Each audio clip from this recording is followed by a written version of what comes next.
secure enterprise. Wow, that's quite a mouthful.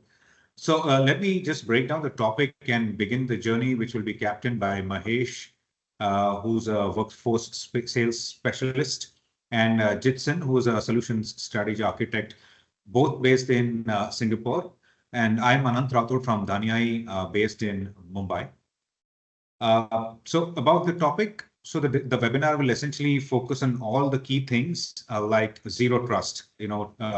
These days everyone is talking about it, but let's really understand, what it means and why is everybody talking about zero trust now.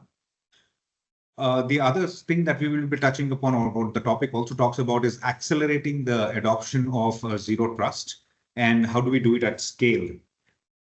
Because if you must have seen now than before, there are multiple types of workers, that are involved in a, typical organization or an enterprise. There are, permanent employees, there are temporary employees, there are contract workers, there are external third-party agencies.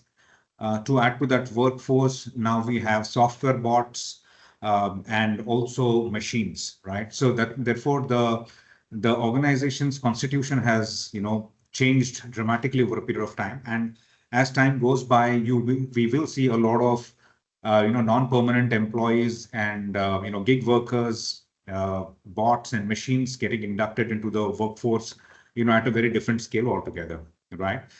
And then the other interesting thing for us to take away would be why cyber are taking identity management as a first, in their overall strategy. Why is CyberArk, taking the position of why is identity management the most critical things amongst all the other, elements that we have to, talk about. And with that, before I hand over to Mahesh, let me give you a quick, brief introduction of Danyai Enterprise. So Danyai is basically into digital transformation. We largely work with very large enterprises and a lot of PSUs across across the country. We are a partner which operates in 4 verticals, essentially infrastructure, cybersecurity, and data and AI. About the company, it is headquartered out of Hyderabad, came into being in 2021. We have close to about 100 employees across, and we have offices in all the major cities in India, as well as all the major locations across the globe. Nobody can move forward. Yeah. So our leadership basically is based in different locations. Mr. Manoj is the MD and the founder director of the company. Mr. Jagan is the CEO, largely taking care of the PSUs and other businesses. Abhishek drives the enterprise piece in India. Both the product and services and the sales teams roll up to him. And Pradeep is our pre-sales and delivery lead based out of Mumbai. Very quickly on the company, while the company started from a very small footprint in Hyderabad with about 9 employees in 2021, and just about 50K USD revenues. That's approximately 2 crores in revenues in 2021. We are happy to share that this March we clocked close to 425 crores in revenue. About 30% of the revenues for us come from overseas billings. As a company, we would like to partner with the best-in-class OEMs and support digital transformations for organizations. And I'll just quickly touch upon the 4 verticals that we have, and then hand it over to Mahesh. Nobody can go to the next slide. So anything to do with cloud computing and networking, there are now companies moving to hybrid cloud solutions, virtualization, container platforms, high performance infrastructure, and even managed services. We do all of those. On the generative AI and data platform, we are an IBM Gold partner, and we work extensively on a lot of these generative AI and data related solutioning, whether it is about predictive analysis or it is about data governance, business intelligence, and database management. We also have a platform which will help enterprises to deploy generative AI on premises, therefore taking away all the challenges that they might have when it comes to using generative AI at scale. Because generative AI, generally when people talk about it, they have a fear that the data that they are using to train the models will obviously go out of their premises and will be exposed to the World Wide Web when you use the tools at large. But when you work with Danyai, we ensure that the generative AI capability is deployed in-house and on-prem. Touching upon the next two pillars that we have, which is on cybersecurity and unified data resiliency. Anything to do with data, whether it is about the appliances, the hardware for data, the backup strategy, or whether it is archiving of data, we have it all. Apart from that, we also have services for analytics. So whether you have a whether you have Microsoft Fiber, or you're looking for a Tableau dashboarding or the likes, we have those skill sets in house, and we can help clients to do that. So anything to do with data, storing of data, backing up of data, or running analytics of that, and building maybe data lakes, we have that capability. And lastly, on cybersecurity, anything to do with your XDRs and identity governance and access management, we work with the best in class like CyberArk, yeah, we have the capability to not only resell the licenses but also deployment and POCs. Just touching upon very quickly on a snapshot, what does our product portfolio look like?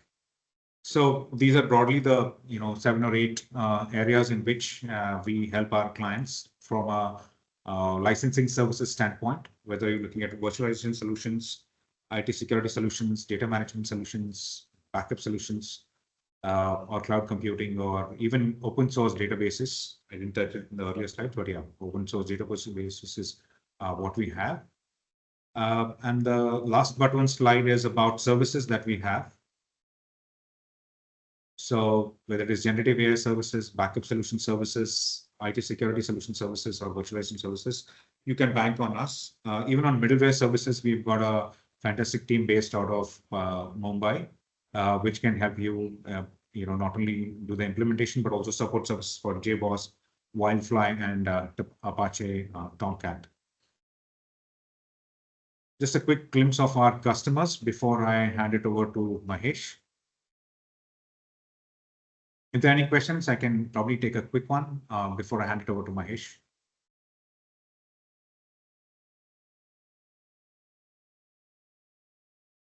All right, Mahesh, over to you. Hey, thanks, Anant. Thanks for that introduction.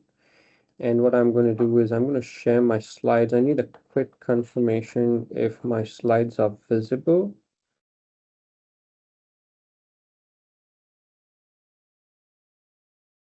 I hope so. Perfect. Thank you very much. I'm going to start with a quick disclaimer about logo, trademarks, and so on, right? Very quickly, I think Anand already highlighted on a high level what are we going to go through, right? We wanted to look at some of the current trends, what is happening in the world, what is happening in the in the cyber world, right? We're going to look at how zero trust architecture is, and what are some of the implementation challenges, implementation strategies are, and how CyberArk actually comes in and help customers implementing and achieving their zero trust strategy and framework, helps with the zero trust framework, right? So very quickly, I wanted to remind everyone that you can go ahead and scan this QR code. We have a couple of polls. We wanted to collect some feedbacks. We wanted to make it much more interactive, right? So scan this QR code and just be ready so that when the poll comes in, you would not spend a lot of time to actually answer these questions, right? It'll be simple, easy to go questions which you would see here when the poll comes up, right? So very first thing which we wanted to talk about is what is happening around in terms of technology adoption, and what we are seeing is seeing and hearing is about the trends around AI. I'm sure pretty much everyone is using some or the other type of AI tools on their work, on a daily life, whether we are talking about the Chat GPT or Microsoft Copilot or Gemini on a Google, and there are many more, right? So the AI is kind of everywhere, and we are seeing the adoption of AI is kind of rising, right? And when we talk about AI, the related problem to that is the machine identities or rise of machines. That means, we are looking at more and more agents, AI agents, more bots which are being built on AI, utilizing the AI capabilities. And to use those, definitely there are human privileges, which also plays an important role, which could be our admins, which could be our normal user as well. So a lot of time we get this question is human privileges are limited. There are only set of users who are the privileged users. Those days are pretty much gone because every user is a privileged user in today's world. When I'm using my laptop, I am a privileged user on my laptop. When I'm using some of the applications, I might have privileged access to those applications. When we look at HR and finance users, they are the privileged user for those applications. So every user is a privileged user, and these human privileges are also getting expanded day by day. And we are talking about the AI, the generation of our AI, and the way it is accelerating. That is actually helping us to be more productive, more innovative. But at the same time, this is actually expanding the attack surface, right? Because the new agents are coming up, and those agents have more access to more data. And that actually leads to allowing attack surface for any third party attacker, or it could be even a problem for the insider threats, right? And when we look at all these problems, the security team is having much more challenging job because we are throwing new applications to the security team to take advantage of those. We are throwing more of agents, machine identities, applications to the security teams to take care of those, as well as identifying what are the type of vulnerabilities they have, etc. So their security team is doing a bigger heavy lifting job and carrying a bigger burden to manage these applications.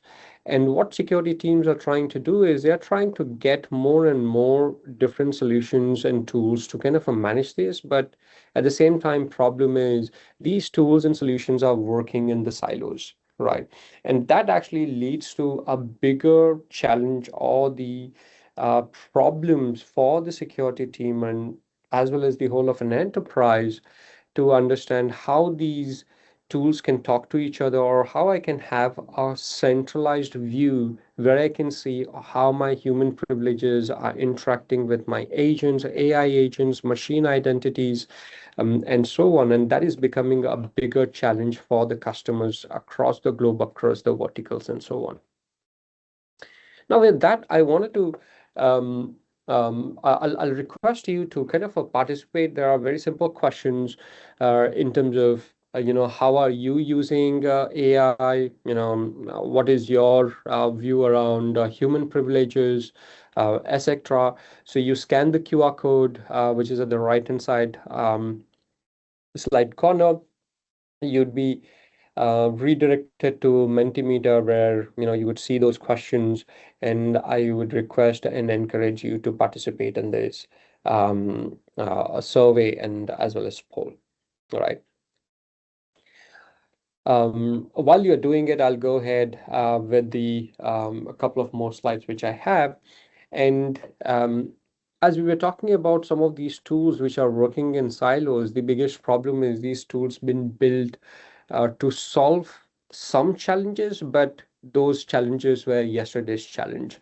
Now with the new generation problems, your tools needs to be more agile, more flexible, and should provide that kind of a capability which would give you a complete 360 degrees visibility across the applications, right? Um, and with that, I also wanted to quickly highlight some of the data, and I'm sure you would have gone through some of this data in the past as well. I have got this data, collected this data from a data breach report from IBM, and which specifically says that, the average cost of data breach is about $4.8 million, and we are typically looking at, that's a huge number, and the number one reason for that is the stolen and compromised credential, right? Um, right? So stolen and compromised credentials is the biggest reason for that. So that means, most of the breach which has happened, beyond 50% is because of a stolen and compromised credentials. And out of that, 20% data breach were linked to the third party or the vendor's access. That means you've given access to the vendors and the contractors and the partners, and they are kind of accessing the data, but there are some, controls which are missing, and that actually leads to some of the data breaches, right? And 11% of the data breach were related to the ransomware attack, which is pretty common and standard. What we are seeing across the vertical, the biggest is manufacturing, the financial sector, manufacturing, and the government is the biggest part of it, right?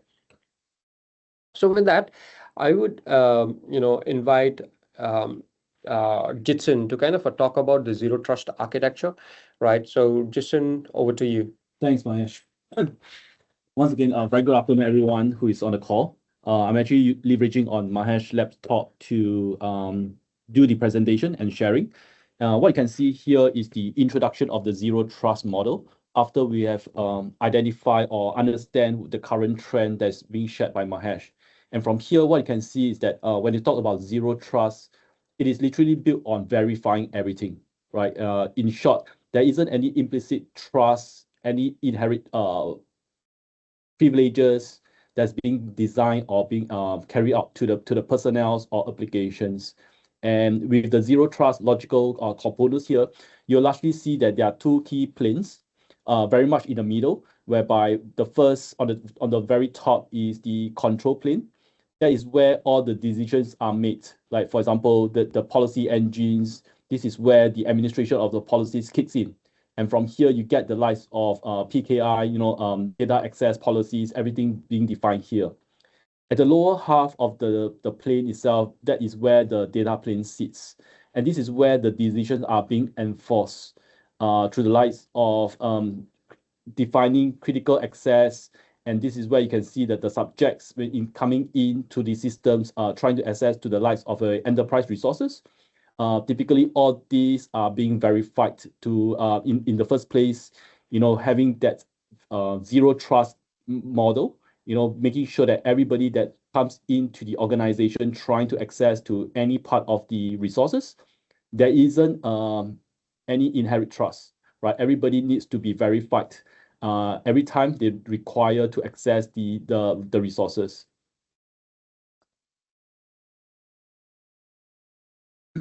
Right, so mapping. So once we have understand the logical architecture in terms of the zero trust, if we were to bring it one step lower, one step closer to what we typically see and understands in terms of the components and subcomponents, this is where you can see the various applications, the various technologies that we are very familiar in coming into the picture.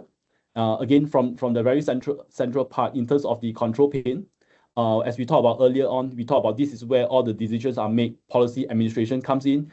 And you can see from here the likes of similar technologies or very familiar technologies that we mentioned before, the likes of IGA, SAW, SIEM coming into the picture to define the access, to govern the access in terms of how zero trust can be achieved through all these mechanisms.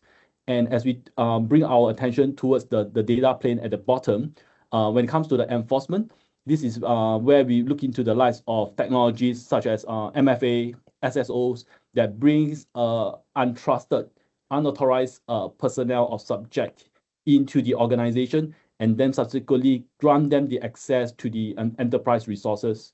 And as well as we talk about granting them the resources to the trusted environment, we can also enforce the likes of DLP solutions and the DAM database administration monitoring capabilities to ensure that these users are also being monitored during this period of time as they gain the access. So not to bog everyone down with a very detailed explanation and the how-to in terms of the zero trust architecture, but really this is to give everyone a quick glimpse in terms of how that looks like. And with that, again, it's polling time, and I would like to bring attention to the poll, which is question number 4 right now.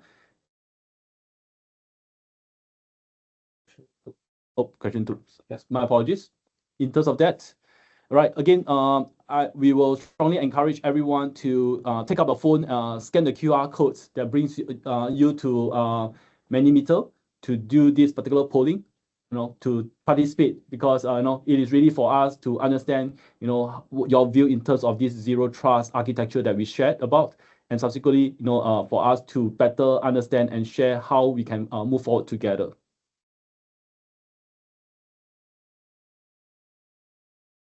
Right. So we talked about early on. We talked about the zero trust maturity model. Okay. Next on, we're going to talk about the implementation challenges as well as we talk about this. Right. As we talk about the zero trust model, if you look at it, is that zero trust architecture is really built up across multiple different verticals, pillars, as we speak about here. And at the bottom of this lies the likes of governance, automation, and orchestration, plus the visibility and analytics. That actually forms the foundation of the zero trust architecture that we have been talking about commonly in the industry, right? And once the foundation has been built upon the 3 different areas, you look into the 5 different pillars as we have seen here in terms of identity, devices, network or environment, the application, and the data pillars, right? These are the fundamental 5 pillars as mentioned by the Cloud Security Alliances in terms of how they actually mutually support each other to enhance or to drive the zero trust architecture as we speak. Right. So as we talk about the zero trust architecture in terms of the various pillars and the foundation, really what we also want to translate back is that into your organization, as you look into that, is that at any point of time, organizations are at a very different maturity level when it comes to the zero trust model. And typically what we see is that we can easily classify organizations into these 4 different stages as we talk about when it comes to the zero trust maturity model. From the left to the right, we do see at times customers hovers around the likes of a very traditional or the initial stage of the maturity model when they are trying to adopt or embrace the zero trust. The thing to take note about this is that this is not a one-time project to propel an organization or to propel the entity from a traditional all the way to optimal, right? The idea here, what we want to do is really to share with everyone is that everyone starts somewhere, and in general, we should be looking into the direction of zero trust, whereby today we might be starting in the traditional level, right, stage in terms of the maturity. But in the near future, 6 or 12 months down the road, we could be looking at projects that will encompass or embrace the likes of lifecycle management or even centralized identity and governance. that actually could help to for organizations to move from that very initial stage of the maturity model into a more optimal when it comes to the zero trust architecture, right? So again, one probably thing that you will want to look into is that when it comes to the maturity level, what kind of technologies, what kind of capabilities that we should be looking out for. So this is just a very quick illustration when it comes to that. Again, you can correlate, in a very traditional setup, very early adoption of the zero trust maturity model. Organization could be looking at very simple, basic use of passwords or even MFA, right? There is very little when it comes to risk assessment. And at times, what we can see is that when it comes to the identity stores, it is very much leveraged on a very traditional, I use the word traditional, Active Directory when it comes to the identity source providing the IDs for the enterprise. So optimally, what we want to do is that after today's webinar, to identify where you are at the stage of the maturity level, and probably, take this opportunity to see how best, leveraging on the zero trust maturity model, we can also, take the step, take the journey together with Cyber and with our partner today is that to move up the staircase, as we say that now from the traditional level, we can look into the likes of the initial or even the advanced level, whereby we'll be looking into a more sophisticated adaptive MFA when it comes to identity security. Or it could be a situation whereby you want to do an automated risk assessment within the organization itself, right? Right. Okay. So it's will come to the next part of it. Again, we have some polling questions whereby we look into the likes of it. I would strongly encourage you is that if you have not tried, do take up your smartphone. I assure you that this is nothing malicious within the QR code, right? This is really for us to see your view in terms of this particular messaging when it comes to the adoption of the zero trust architecture itself. Just going to pause for another 3 to 5 seconds for those who will want to scan the QR code and then to participate in the poll.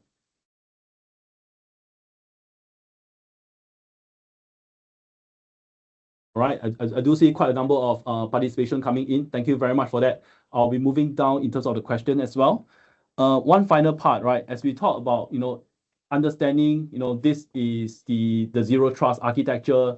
This is the maturity model when it comes to zero trust plus identity security. Maybe I will take this opportunity to, throw the question back to Mahesh. Is that, look, Mahesh, what are some of the hurdles? What are some of the roadblocks when it comes to for organizations when they try to adopt and embrace the zero trust implementation? Right. I think that's a very important question because we have seen a lot of organizations start in this journey of zero trust, but they kind of get stuck in between, and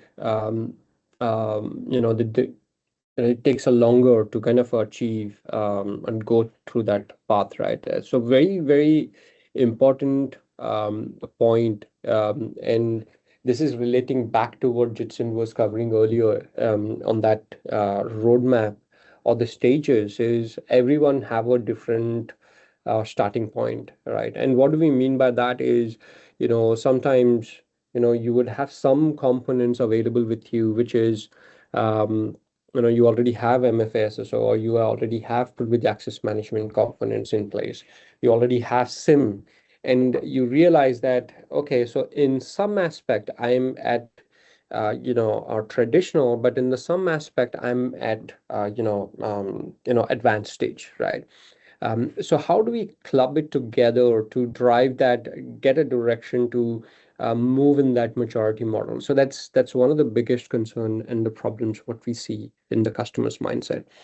The second is, how do we make sure those applications are integrated? And when we are talking about applications, there are two different major concern actually comes across is the cloud applications, because there are a lot of organizations still have um, resistance for some cloud applications. They still want applications to be on premises and so on.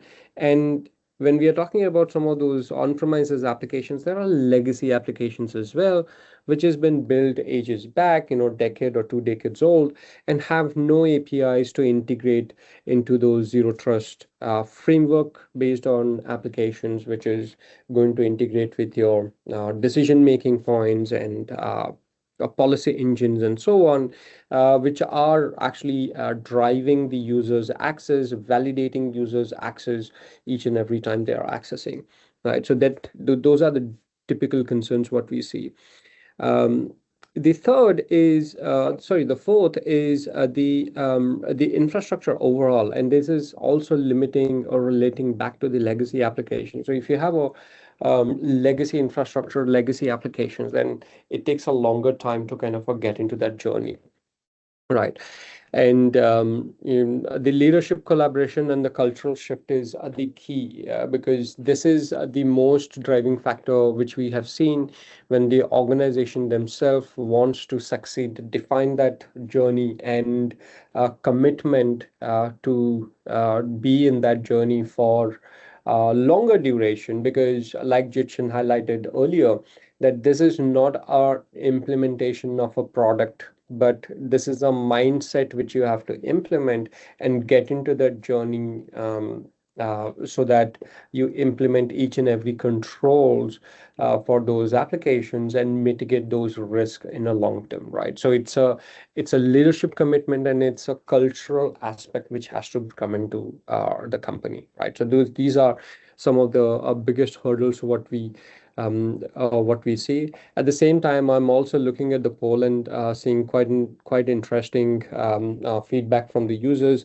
I'm looking at how do we see the expanding attack surface affecting your organization, and see it likely to be playing guacamole. So that's really nice and good to know. Um, we would also move on with a couple of more poll questions, and we would request to share your feedback and thoughts around it. The next one is, what is your current approach to zero trust? If you have started the zero trust journey, share your thoughts in terms of how you are implementing it. We would love to know that and hear from you on it. Right.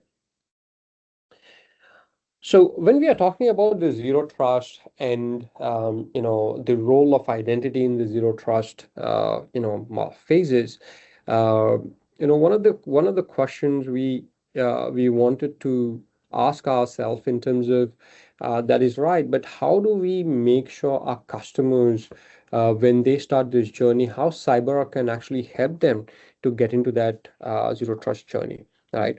Um, so one of the aspect we wanted to highlight here, that the CyberArk solution, um, being a SaaS solution provider, our platform is called as Identity Security Platform, right?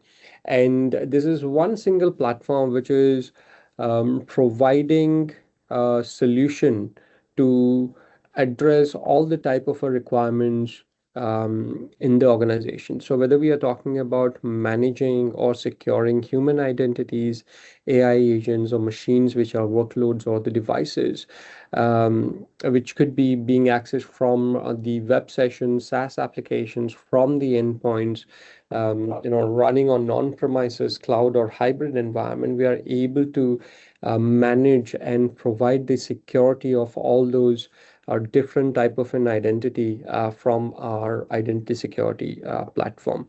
And that helps you to drive your audit and compliance requirements, security requirements, and helps you with efficiency, increasing efficiency as well, right? So we're going back to the zero trust architecture, and if you remember the earlier slide from Jitson, when he was sharing the components and the subcomponents into um, each of the components, we thought, why don't we highlight this capability to customers, that how and where CyberArk can actually come in, right? And this is basically representing that, CyberArk has a play in each and every component of zero trust architecture, whether we are talking about a policy engine where you are defining the policies, how users are going to get access to different type of resources, how are you going to validate those users access to those enterprise resources, a policy enforcement point where the users access needs to be validated every time they access the resources. Sometimes we say that to validate every access, but practically it is impossible. So you define those boundaries as well. You define those access control or the policies, that how am I going to trust the users, right? And making those connection, untrusted connection, to converting to a trusted connection, so that users, when they're accessing enterprise resource, corporate resources, those are validated, legitimate, um, and you after that users are getting access to those resources, right? Now, what we wanted to do is we wanted to break this down a little bit further and give you an idea in terms of how CyberArk solutions can actually help in each and every um, phases in the whole zero trust journey for the users, right? But at the same time, I'm also looking at the poll, and we are just moving with the next question, which is again related to the zero trust, right? And we would request if you can share your feedback and thoughts and participate on the poll. The question number 5, I think question number 4, we had a little bit less participation. The question number 5 is about how familiar are you with the zero trust logical components, right? So go ahead, share your thoughts with us, participate in the poll so that we know your understanding and we can help you with the zero trust architecture of it as well.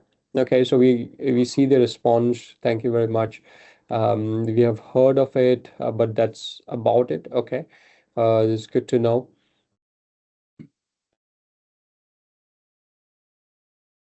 That's good. And we are moving to the next question as well. Question number 6, um, which is, what's the biggest challenge in adopting zero trust for you? Um, if you and your organization is in the journey of um, adopting zero trust architecture, what is that biggest hurdle which you have seen or you have encountered or probably you are encountering right now, right? Is that a legacy application? As good getting everyone on board, that's nice. And the third option is understanding what zero trust even means.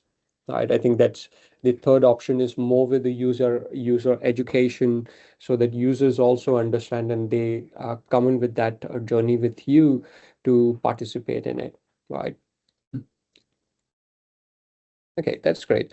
So, um, with this, let me coming back to our topic about phases of identity lifecycle and access, right? So this is something we are discussing about how this zero trust architecture is helping, and specifically we are looking at the policy engine component, right? How do we define those policies and how that is come into the picture overall for the users, right? So, so when we look at any type of an identity which is from left and we are going from left to the right, which is on the right, we have the enterprise resources or the applications, right? So when we look at the policy engine to decision-making points, enterprise resources, there are multiple phases what we are looking at. We are looking at the component which is identity governance, defining who have access to what, which is the typical everyone in the organization, starting from CIO to compliance officers, are asking the same question to ensure that we have a least privilege environment, that who have access to what and how they can access it, right? That's one of the key important question. That is something we are deriving through the identity governance. The endpoints are always subjected to question in terms of how do we access the resources through what? Can we access corporate resources only through the corporate laptop? What is going to happen when the third party users comes in? And sometimes these third party users are working not from our office, but from their offices. At the same time, we are looking at some of the vendors, partners, suppliers who have access to our application, and how do we control their endpoint because they are supplier for multiple other vendors as well, right? So how do we manage their endpoints? What about the applications which are running on endpoints? Are those secure? Do we have any kind of a control in place for those endpoints as well? And if the applications are browser based, how do we manage those browsers? What is going to happen to the passwords?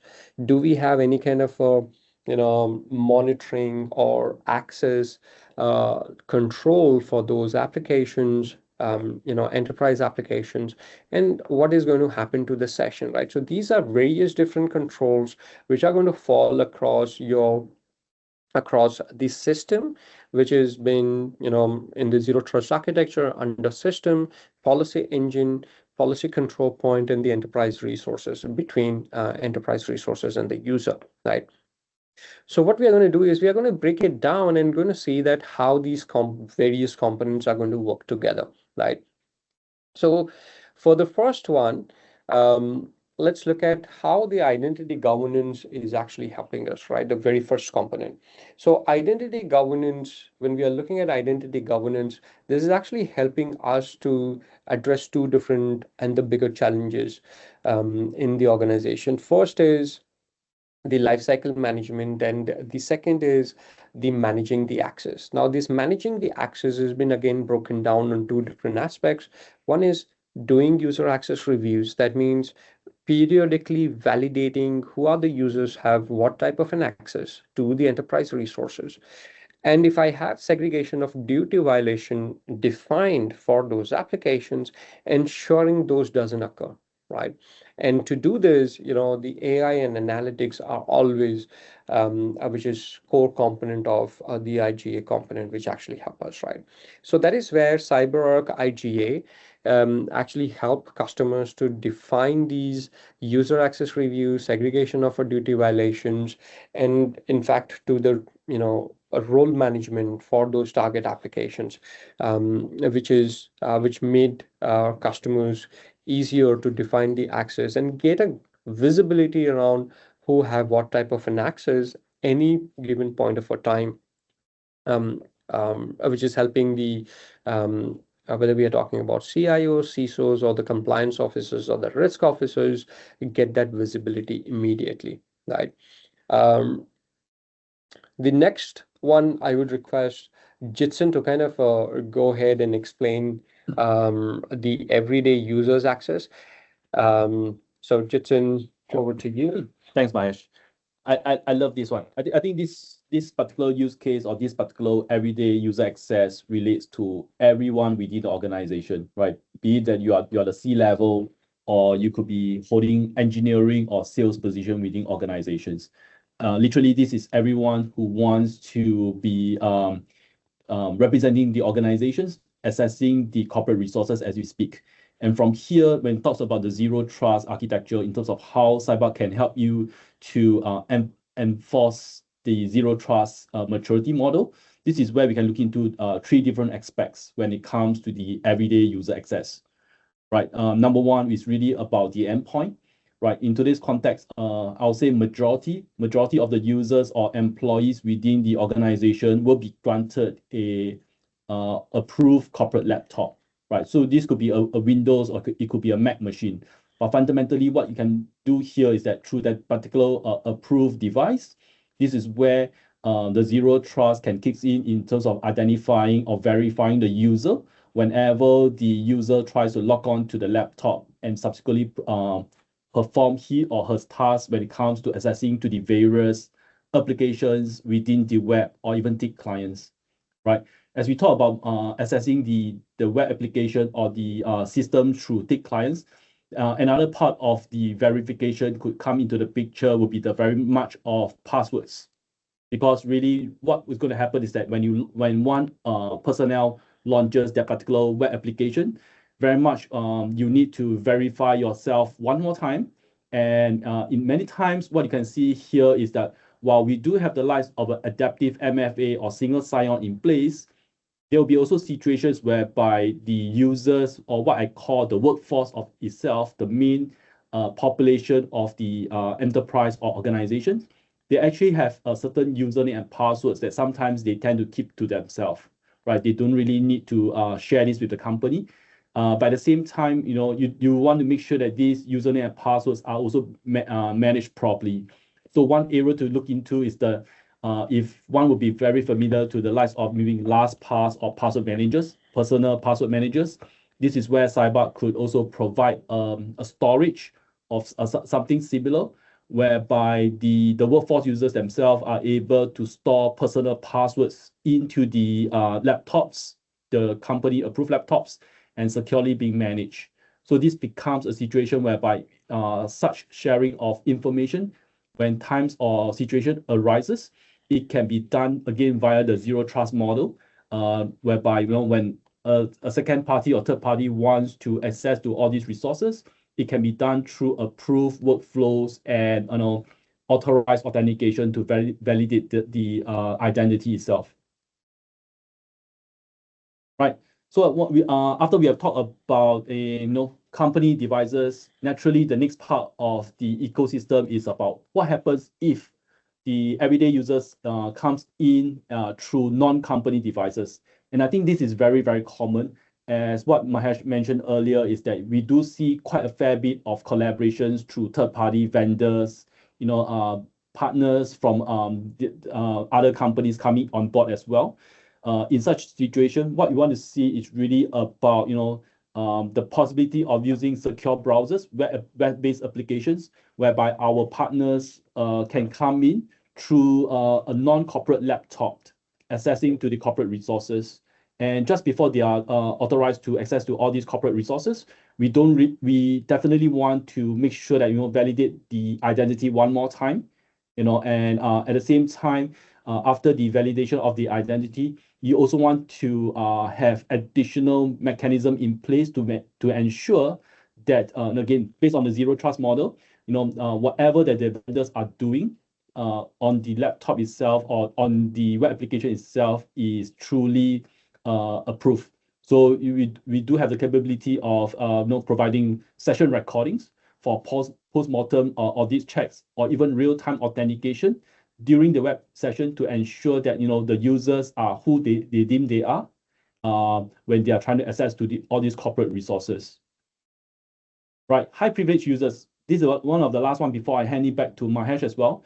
High privilege users, we typically relate back more towards to the IT team, or in situation whereby if you are adopting or embracing cloud, the likes of cloud administrators from the likes of AWS, GCP, or even Azure. Really what you want to do is again ensure that they come off from a legitimate endpoint corporate approved devices. This is a situation whereby we can also again, through a very common platform like secure browser, ensuring that the browser do not have known vulnerabilities, so that any access to the corporate web administration console is secure itself. At the same time, you want to make sure that fundamentally whatever that's being done onto that particular web application itself is authorized. So we do get the kind of continuous authentication to verify the administrators, and at the same time recording for post-mortem audit checks if needed.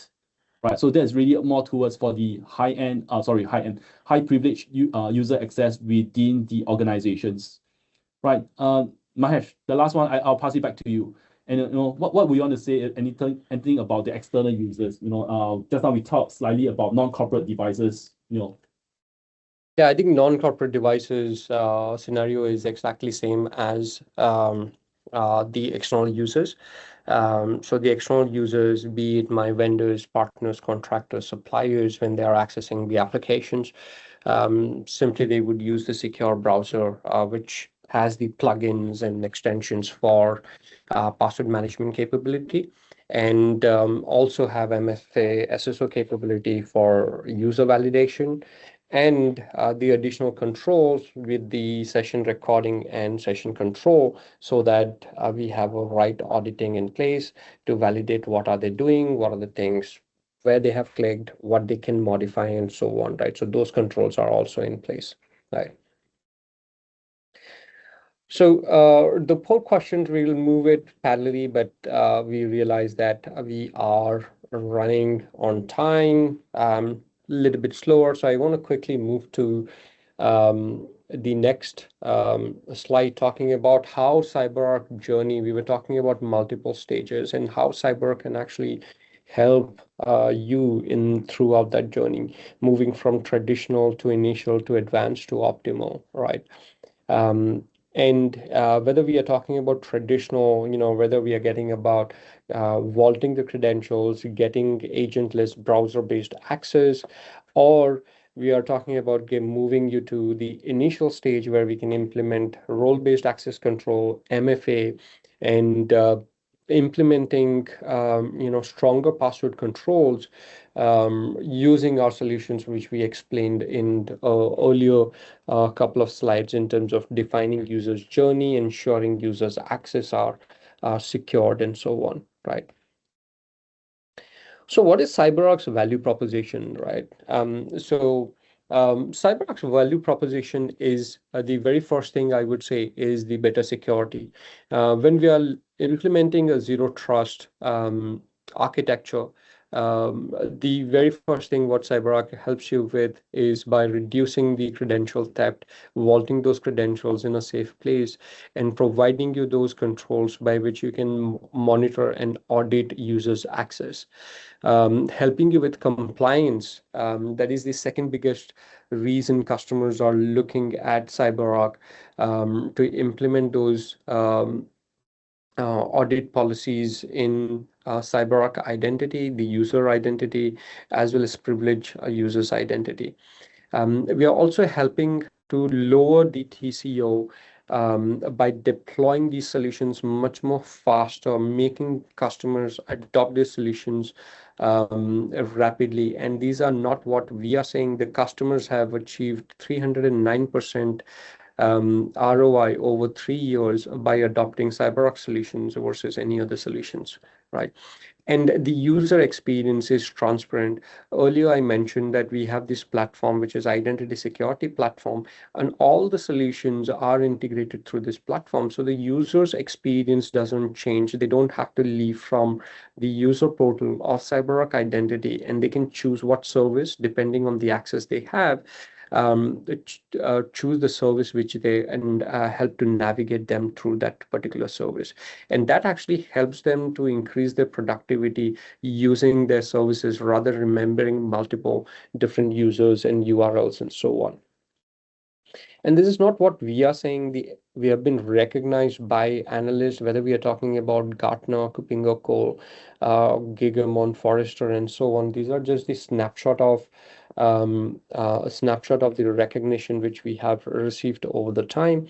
And one of the biggest value what we provide to our customers is the alliances which we have built over the time, and that actually produces 200 plus plugins, and we have 334 plus. This is a last quarter data, so I'm assuming we would have made progress on this as well, but have more joint solutions through our technology partners. And you can see we are not talking about one or two technology partners. We are talking about industry-wide technology partnership and a relationship, and we are building joint solutions with these technology partners, right? That actually help us to stay ahead of the curve and provide a solution to the customer. So with that, pretty much we are at the end, and we just wanted to leave it with the thought that with CyberArk, the future of identity is secure, and um, if you have missed out our contacts, you can take our contacts from here. Anand, who started the webinar. from Danyai, myself, Mahesh, and Jitsun. We are from CyberArk. So if you have our contact details, feel free to reach out to us with your questions which you have. Thank you very much for participating in the polls as well. Right. So we still have a poll which is open, and yeah, feel free to participate in the poll.